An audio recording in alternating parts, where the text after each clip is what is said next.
Hello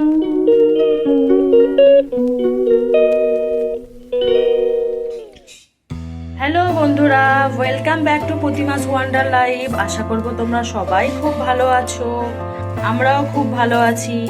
আজকে দেখো চলে এসেছি একটা নতুন রেসিপি নিয়ে, একদম সহজ অ্যান্ড সিম্পল একটা রেসিপি, ডিমের একটা তরকারি।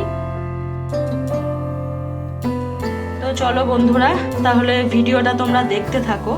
আশা করছি তোমাদের ভালো লাগবে ভিডিওটা। তো এইটা তরকারিটা আমরা রুটির সাথে খাবো। তো চলো বন্ধুরা, তাহলে ভিডিওটা দেখতে থাকো।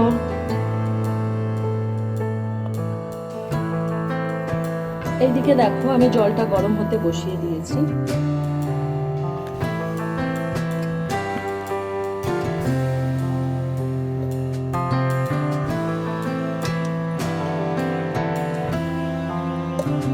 ডিমগুলোকে আমি সিদ্ধ করে নেব।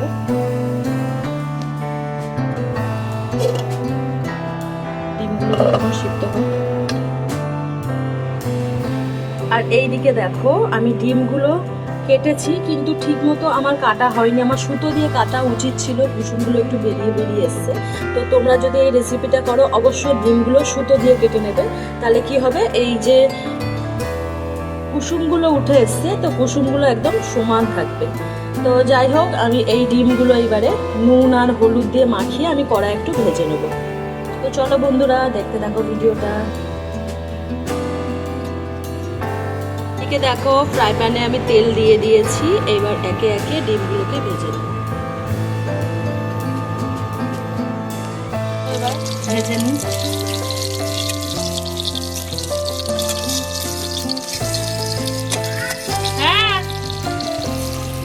তেলের উপরে আমি একটু জিরে আর শুকনো লঙ্কা দিয়েছি, আর একটু তেলও লাগবে এর মধ্যে। এইদিকে দেখো পেঁয়াজ আমি দিয়ে দিয়েছি, পেঁয়াজগুলো ভাজা হবে, লাল লাল করে একটু ভাজা হবে পেঁয়াজগুলো।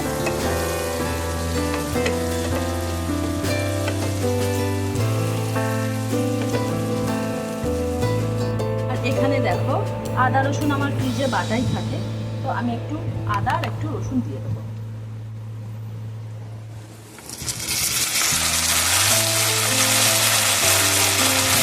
রসুনটা একটু বেশি পরিমাণে দিলাম।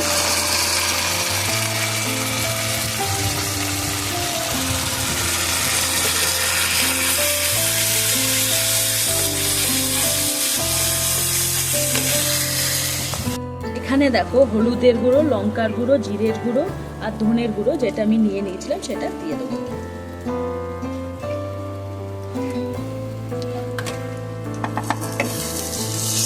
একটু হালকা জল দিতে হবে।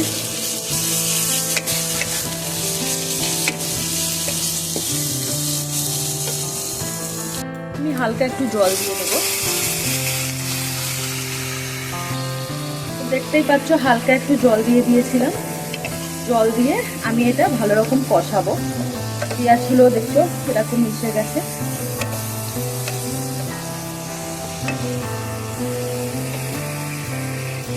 এদিকে দেখো ডিমগুলো কিন্তু আমার একদমই সিদ্ধ হয়ে গেছে, দেখতেই পাচ্ছ। সিদ্ধ হয়ে আমি ভেজেও নিয়েছি, লাল লাল করে ভাজা হয়েছে ডিমগুলো।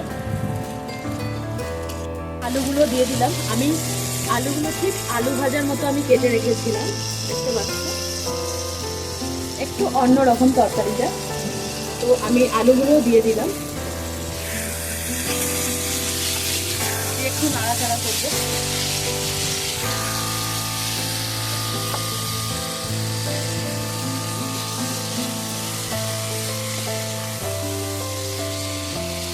হালকা জল দিতে হবে, হালকা জল দিয়ে এটা আমি ঢেকে রাখবো, কেননা আলুগুলো সেদ্ধ হওয়ার ব্যাপার আছে, সিদ্ধ হবে আলুগুলো।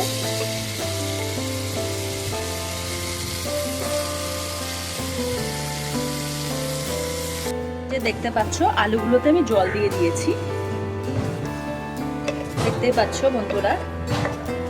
এবার আলু কিন্তু একদমই সিদ্ধ হয়নি, খুব একটা ভেজেছি তাও না, যে খুব একটা ভাজিও নি। আলুগুলো একটু সিদ্ধ হবে, এই জলে একটু সিদ্ধ হবে, একটু মাখো মাখো মতো তরকারিটা হবে। তো আমি একটু ঢাকা দিয়ে রাখবো এবারে। চলো তাহলে আলুগুলো একটু সিদ্ধ হোক। আর এইদিকে দেখো আলুগুলো কিন্তু সিদ্ধ হয়ে গেছে একদম।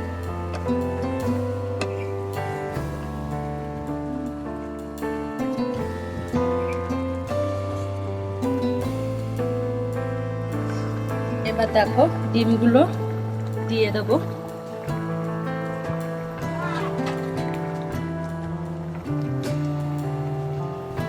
একে একে ডিমগুলো দিয়ে দিলাম। আর এই যে দেখো ডিমগুলো আমি দিয়ে দিলাম। এবার এর উপরে আমি একটু গরম মশলা দেবো, আর গরম মশলা দিয়ে একটু ঢেকে দেবো কিছুক্ষণের জন্য। দেখো গরম মশলা আমি দিয়ে দিলাম।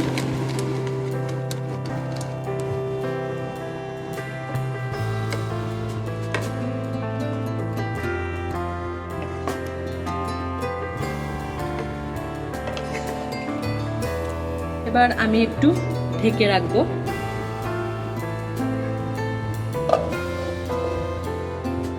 চলো কিছুক্ষণের জন্য ঢেকে দিলাম, আবার আসছি আমি ফাইনাল লুক নিয়ে।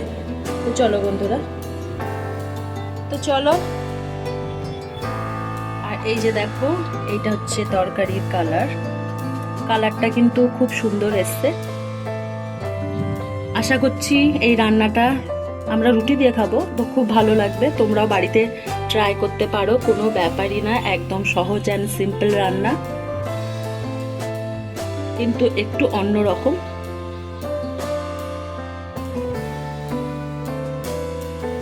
তো চলো বন্ধুরা, ভিডিওটা তাহলে এখানেই শেষ করি। আশা করছি তোমাদের ভিডিওটা ভালো লেগেছে। যদি ভিডিওটা তোমাদের ভালো লেগে থাকে তাহলে অবশ্যই লাইক, কমেন্ট, শেয়ার, সাবস্ক্রাইব করে দিও। সবাই ভালো থেকো, সুস্থ থেকো। দেখা হবে আবার আরেকটি অন্য ভ্লগে। ততক্ষণের জন্য টাটা, বাই বাই।